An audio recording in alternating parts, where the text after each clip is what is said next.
Another key concept to understand, especially when doing Ruqyah and in our lives as Muslims in general, is the concept of tawakkul, reliance upon Allah, trust in Allah subhanahu wa ta'ala. In Surah Ali Imran, Allah subhanahu wa ta'ala tells us, وَعَلَى اللَّهِ فَلْيَتَوَكَّلِ الْمُتَوَكِّلُونَ.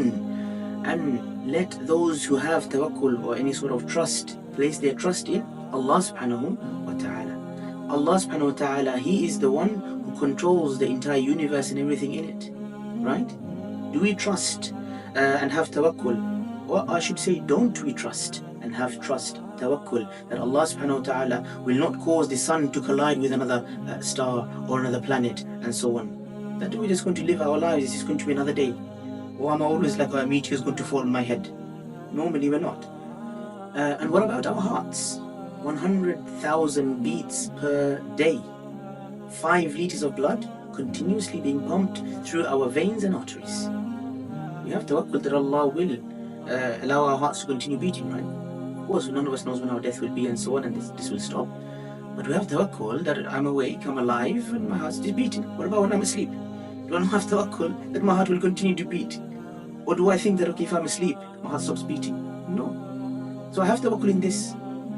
Why don't I have tawakkul then that Allah subhanahu wa ta'ala has given me or is testing me with an affliction?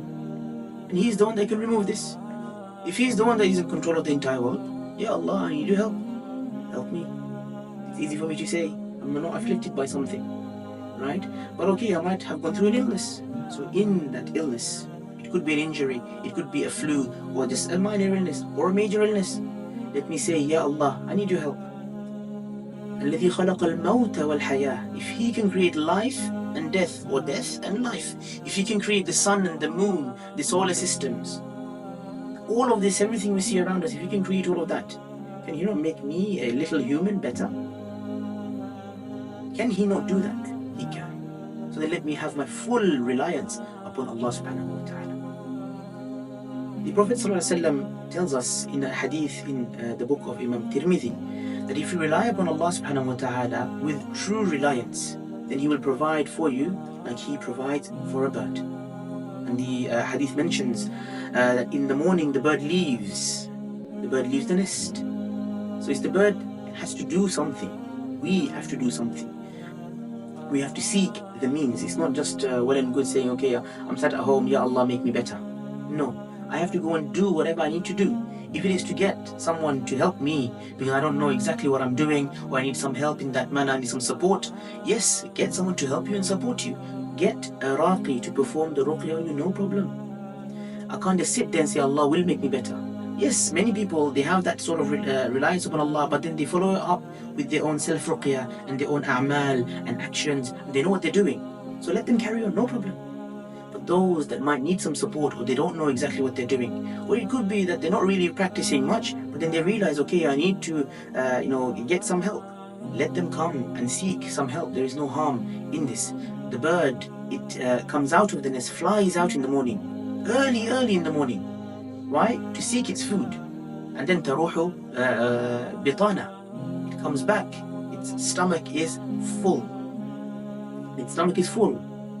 It relied on Allah subhanahu wa ta'ala to provide its food. It went, it searched, flew around all day, working hard, flapping those wings. So let us flap our wings. Let us seek the means of cure. If it is to start with my own ibadat, let me start with my own ibadat. My 5 times daily salawat, my adhkar in the morning, in the evening, my du'as, my ayatul kursi, and so on and so forth. Whatever I need to do, let me do all of that. And then in the end of the day, you might say, I'm doing everything. Why am I not getting better? So then we have also not understood tawakkul properly. Tawakkul is to do whatever and then rely upon Allah subhanahu wa ta'ala. Not to say, I'm doing this, I expect that this will happen. For sure, definitely, I'm only see it in front of my eyes right now. No. When will the shifa come? It's in the hands of Allah. How will the shifa come? It's in the hands of Allah. It could be that you went to 3 different ruqyah sessions. The shifa didn't come. In the 4th session, something changed and the help of Allah came immediately that time and you were better. We've found many cases where some people have to continue their treatments for a long while. At the same time, we tell them and we encourage them that you must keep your sabr, you must keep your fortitude. If you do, you will find then Allah subhanahu wa ta'ala will help. When the help of Allah comes, it comes. And we find that Allah subhanahu wa ta'ala tells us, فَإِنَّ مَعَ الْعُسْرِ يُسْرًا إِنَّ مَعَ الْعُسْرِ يُسْرًا. Emphasis is given that with hardship comes ease, and not just one ease. What is referred to here as yusra is ease. Many different ease will come, subhanallah. And then it's emphasized second time, Allah repeats it.